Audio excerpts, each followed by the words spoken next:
Buffalo Dog, this is Blue Velvet. The Weird Al Yankovic record signing will commence at 1400 hours. Roger, copy that, Blue Velvet. Now, Mr. Yankovic, before we appear at the drop zone, I should debrief you. Okay. Hey, ow! We are at ground zero. The Eagle is leaving the nest.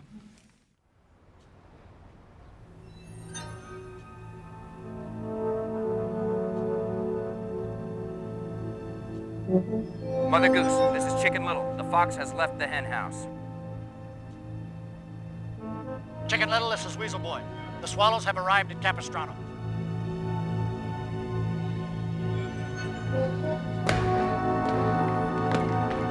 I am in the drop zone. The sparrow has laid an egg.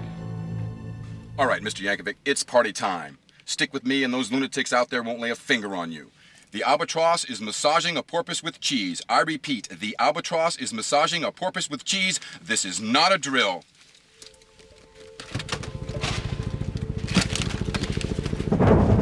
Let's go, let's go, let's go, let's go. Keep your head down. Run, run, run.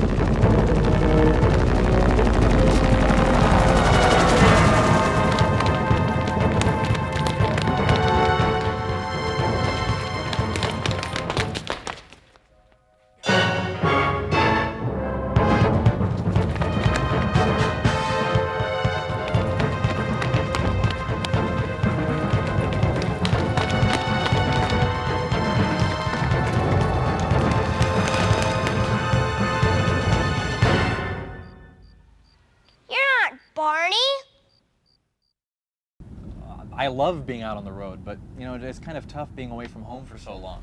I really miss my folks. I think about them a lot. I guess I had a pretty interesting childhood. When I was about 6 years old, a door-to-door salesman came to our house offering musical lessons. My parents had to choose between guitar lessons and accordion lessons, and of course, they chose the accordion, thereby solidifying my position as the person most likely to get beat up by a football player. But now that accordion music is so completely dominating 20th century pop culture, and accordion players have become the sex symbols of our modern age, well, I'm just thankful that my parents were such visionaries.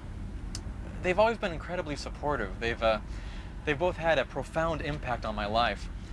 My mom, for example, gave birth to me, which as it turns out was a real turning point in my career. But, you know, I think it's my dad who was most responsible for my attitude towards life. He always told me, son, as long as you follow your dream, as long as you're doing what truly makes you happy, we'll always be proud of you. I just don't know where we went wrong. He was such a smart boy. What happened? We were hoping he'd have a real job by now. I'm so ashamed. You know, back when Alfred was in school, he was real good in math. His junior year in high school, we even let him do our taxes.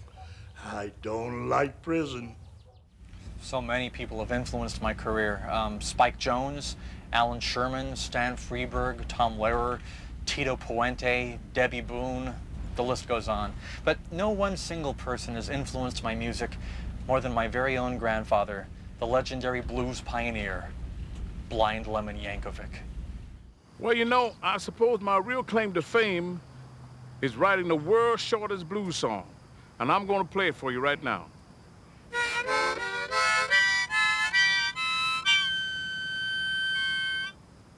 I didn't wake up this morning. Thank you. Thank you very much.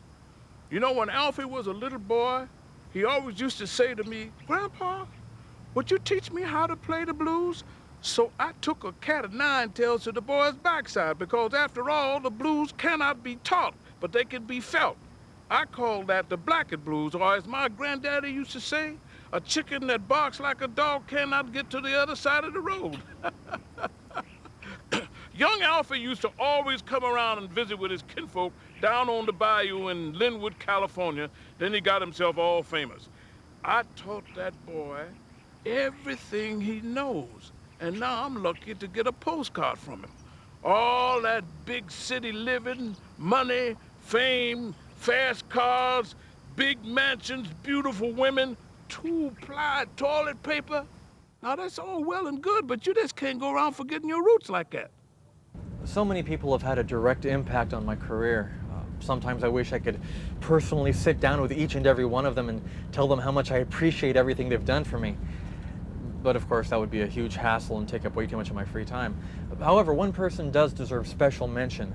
The man who gave me my start and exposed my music to a nationwide audience on a syndicated radio show. The one and only Dr. Demento. Dr. D would play my stuff on the radio back when I was just a teenager, back when I was recording songs in the bathroom because I couldn't afford a real recording studio. You know, I don't think there's any way I can possibly repay the good doctor for everything he's done for me. But as a small token of my appreciation, just because I know it means a lot to him, every Sunday afternoon in the park, I give him a horsey ride. Woo! Woo! Ride 'em, cowboy! Woo! You know, being on the road can be both physically and emotionally draining. Believe me, it's not always the glamorous kind of lifestyle you might expect. So when we're out on the road, traveling from town to town, giving away a piece of our souls every night on stage, I think the very least we can expect in return is some decent room service. Uh-huh. Right. 27 Twinkie Wiener sandwiches, a case of ding-dongs, a giant lump of tofu in the shape of Pat Sajak's head, and a champion sumo wrestler who sings show tunes and shoots seedless grapes across the room from out of his belly button. You got all that? Great. All right, be here in 12 minutes or else no tip. I really don't know what to say here. You know, I thought this was a 4-star hotel. Are you trying to tell me that this is supposed to look like Pat Sajak? It looks more like Alex Trebek. I'm sorry, Mr. Yankovic. And where's the gooey cream-filled center? You never said anything about... Do I have to spell everything out for you people? I better not be disappointed with dessert.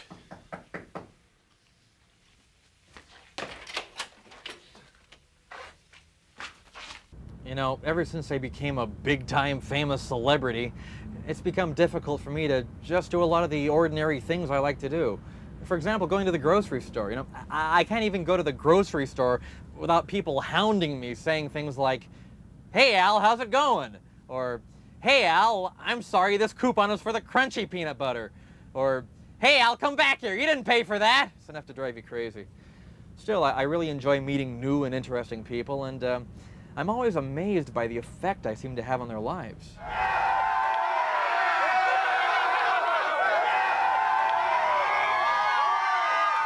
What makes me Weird Al's #1 fan?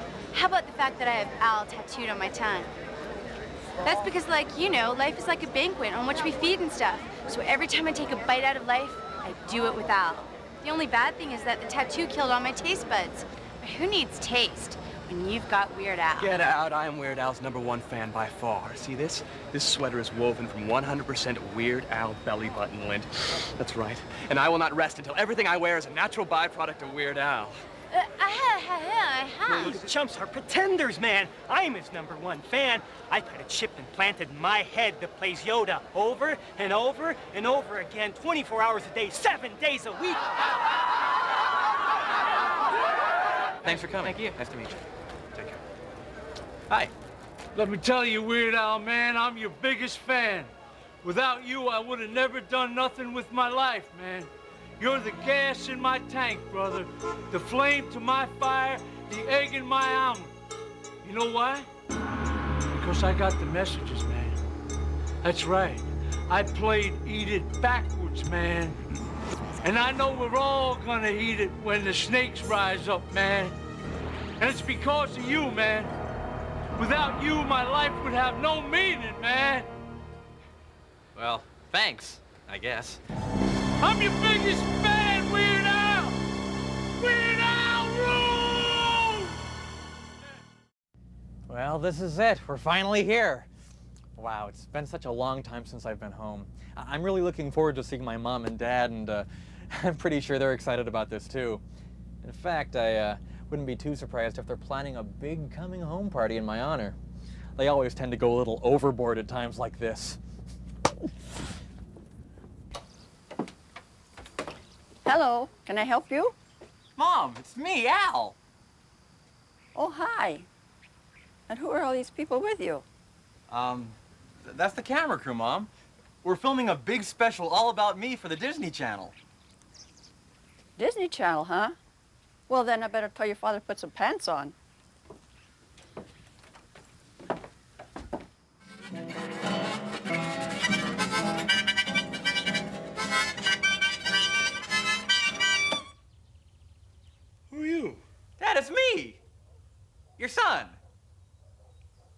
Alfred.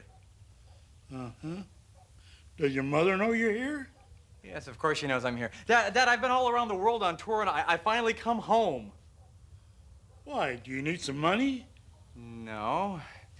Grandpa Blind Lemon, hey, how are you? It's been ages. Alfred, boy, is that you? Come on over and sit next to your granddaddy, because I got a question I'm just dying to ask you. Sure, Grandpa, what is it? Does this look infected to you? Mom, Dad, Grandpa Blind, I can't tell you what this means to me. To be back in my childhood home, surrounded by family, eating my favorite home-cooked meal, tamale pie. It's been a long day. You know, I think after dinner, I'm just gonna take my stuff up to my room and crawl right into bed.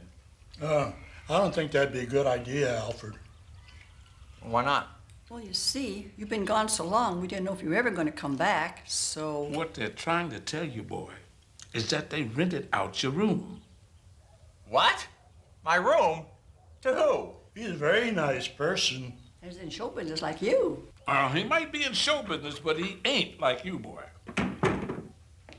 Hi, everybody, I'm home. Hi. Woo! Tamale pie, my favorite. Oh, hi.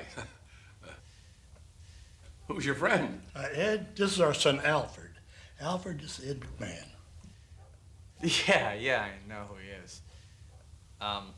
Look, before I take another bite, are there any other surprises you want to tell me about? I'm not sure this is the time. But, Mom, you told me honesty was the most important thing in our family. You're right, son. Alfred, there's something I ought to tell you about your grandpa, Blind Lemon Yankovic. Well, don't tell me he's not really blind. No, he's blind, all right. What they're trying to tell you is that he's not really your grandfather. What? You sure is stupid, even for a white boy.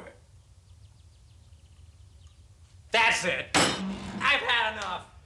You're all crazy. I'm leaving. You're right, he's really emotional. If you need me, I'll be at the Holiday Inn. Alfred, wait, son. Don't leave. You can sleep on the sofa next to Grandpa. That's all right with me, son. Yeah, come back. Wait a minute. Wait, you know, this is ridiculous. I don't have to leave. Okay, so maybe he's not my grandfather.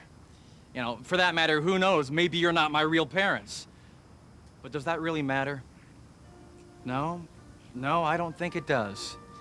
What does matter is you both raised me into the person that I am today. It was you who taught me to know right from wrong, to know good from bad, to recognize when mayonnaise-based foods have spoiled. Mom, it was you who gently rocked me to sleep when I had nightmares. And Dad, it was you who tied me to a radiator grill in the far corner of the basement when my cries kept you up at night. This is what makes people a family. Not silly things like love and genetics and DNA. No, the point is, we have lived side by side through good times and bad, through thick and thin, as a family.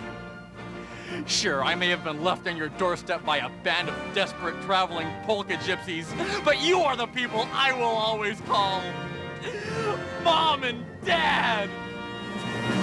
That's nice, boy. Yeah, that was good.